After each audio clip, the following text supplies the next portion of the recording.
Hey guys, it's Jim here with a little project I decided to drive myself crazy with. We're going to start out with, so I can put this little tiny thing down, but for you guys that are familiar with sci-fi models, you know what a 8050 SMD is.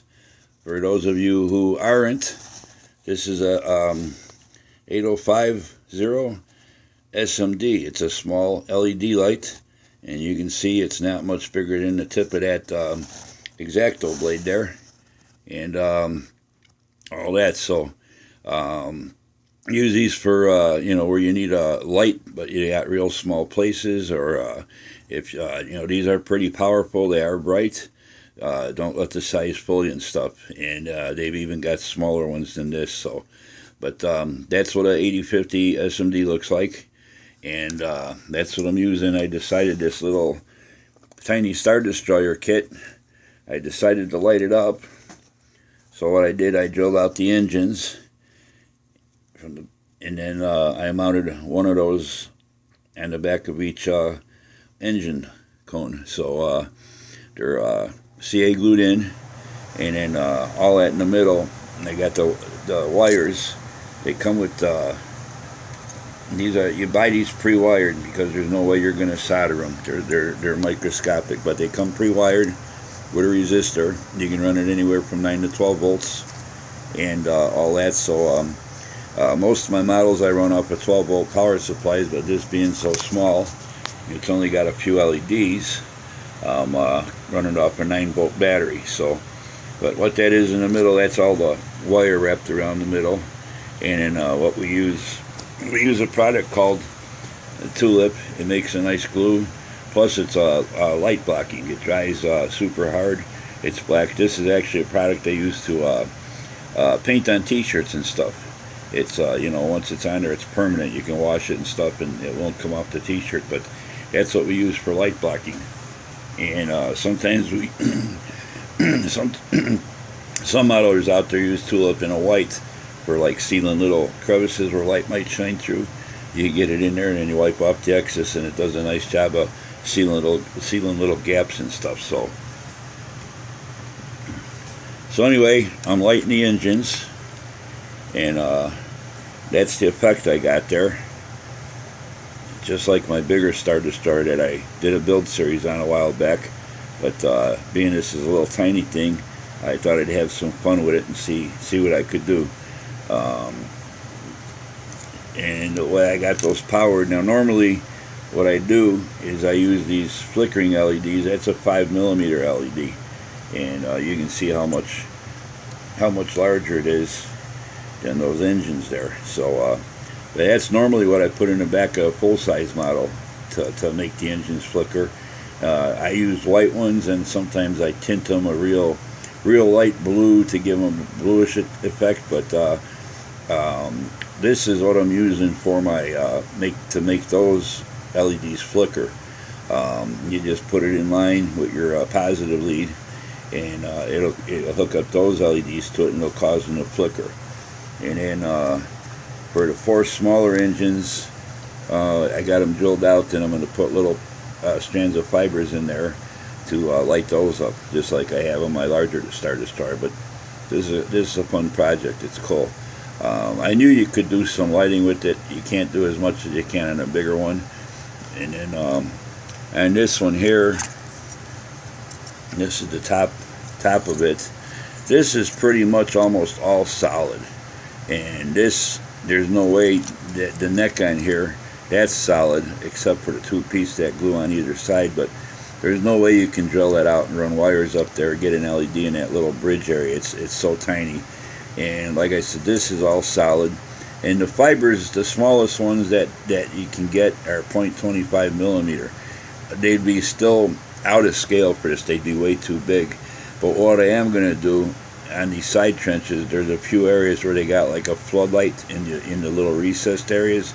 I'm going to put a few fibers on each side, and then I'll mount an LED up in here and run the fibers into it. And how we do that is we take a little piece of styrene tubing, you run your stick your LED in there, and then you run your fibers in the other end, and that holds everything in place, and that's how you light up your fibers and everything in a model. So I'm going to get more into that in next few videos and stuff, but I figure I'll do the side trenches, a couple of floodlights, and give it a little effect and stuff. But for this little kit, as small as it is, it's got some awesome super detail on it and stuff. So we're going to do a finished video. I'm not going to come back with step by step, because what I'm going to do before I insert the fibers in the side trenches on this here part, I'm going to put this all together, do my paint work on it, and then I'll take this back off before I glue it down, and I'll insert my fibers, because if you paint over it, there's no way to get in there and clip those little fibers, because those trenches are recessed. So on a bigger model, it's easy. You can do it with your nippers, your sprue cutters, but on a model this size, it's a little bit more difficult. So I got to do a little bit different step by step on it, and that. So this is that little tiny Star Destroyer, and then this is the Death Star 2 that came in the kit, and it's got a lot of super detail. Basically, this was like putting together, almost like doing one of those mind-boggler puzzles where you got the interlocking pieces you got to fit together, or trying to figure out a Rubik's Cube or something like that. All those little pieces, there were probably about 20 parts that snapped together in all different areas in there to make up the inside. Then you had your outer shell and everything where it's still complete and all that. And there's parts in there where you can get in there and stuff. And basically this is just put together. Now I did glue it, and what I'll do before to finish it up, I'm going to go in on the inner detail, like all the inside detail. I'm going to do like a wash in there to darken it up and make the raised areas pop a little more, and get some wash inside all the crevices and stuff to make it look more dimensional and stuff. And I may do a little wash on the outside. A lot of pictures, it really doesn't have a wash where the panel lines pop that much on the outside of it, but I may do like a little bit darker gray just to give it some a little bit of offset and stuff. But this is it's tiny. They're not both in the same scale, but this is a cool little kit and everything. And at the detail on this stuff, man, that Bandai puts into their kits, it's just spectacular. And that, like I keep saying, our American model companies, they got a lot of catching up to do as far as detail goes and stuff. And just offhand, on the scale on that Death Star, it's a 1/2,700,000 scale. And the Star Destroyer is a 1/14,500 scale. So you can imagine if that Death Star was the same size, it'd probably be about the size of a basketball. So I just thought I'd share this quick little video and everything, and doing a fun little project here. My next project is going to be, I'm going to take the, what I do with it, the Defiant. I decided I'm going to light it because I've got some people are interested in learning about how to light a model, and this would be a good model light. It'd be basic lighting, something simple. There's clear parts, so I'd be able to, light windows on it in the solid plastic, show people how to light the clear parts, talk about diffusing the light so it doesn't leave, show hot spots through the clear areas and stuff. Drilling out windows, how to do light blocking. There's a few areas back there, them two little rectangular areas where they got them little like grids in there. I need to drill out the slots in between each one and open those up because that's supposed to be lit up red. It's got the it'll have the rear thrusters back there and them two little holes. It'll have back in that that area there toward the back, there will be two flashing lights. There's going to be a flashing light up front, flashing light down on the bottom.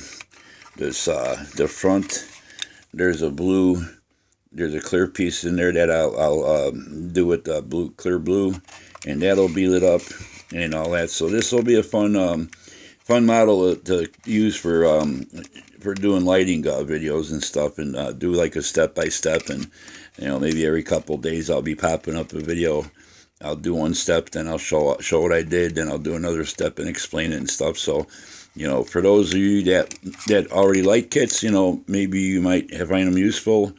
If not, for the beginners, hopefully it'll be something useful that you guys can learn. It's really easy. I'll explain things and stuff, simple. But this is a good kit to do it. It's small. It won't take much, and it's not like a big, like a refit Enterprise with over 200 LEDs and stuff like that. So, anyway, that's going to be my next bunch of videos coming up. I'm holding off on building the Millennium Falcon because I just ordered my photo etch the other day, so that'll be a while. I got some supplies coming, and it's going to be another while till I get the Klingon Bird of Prey, and that's another 2-3 weeks off in the future before they start shipping them out. I got to finish up that little Klingon Bird of Prey that I started with the other day. the USS Grissom, I got that. And then I got the Y-Wing and the X-Wing. I'm looking at, they come with stickers. I'm looking at painting, masking it, and painting all that stuff on there because there's too much detail in those stickers. They'll just, they'll cover it up and they won't lay down like a decal would. So that's my schedule for the next couple of weeks anyway. And I'll probably have this done maybe later tonight or tomorrow. It won't take much in that. So I just thought I'd give you a little peek at what I'm doing and stuff, and it's like never did something this small. It's a first, and I may do another one because of I got a doctor. He's into Star Wars, and when you go to see him, his whole office is nothing but Star Wars paraphernalia and stuff, and figures and different things, and he'd get a big kick out of it. So I'm not going to light them for him. I'm just going to build them and detail them up, weather them and stuff, and I give them to him to set up on his desk and stuff, but he'd get a big kick out of these. And besides, you can pick these up for like, $8, $9, $10 the most for this set. So, but that's about it, and we'll be catching you in another day or two with the next video and stuff. So in the meantime, thanks for subscribing, thanks for all your comments, and man, things went crazy yesterday with all these new kits that I'm going to be working on and stuff. People are popping up out of the woodwork all over the place on my channel. So, but thanks for all your nice comments. Thanks for hitting the like button. And you got any questions or anything like that about what I'm doing here or my next thing that I'm going to be lighting, don't be afraid to leave them in the comments section. I'll answer them the best I can, and I'll get to them as soon as possible too. So till the next time, you guys all take care. Have a good day. Happy modeling. Bye.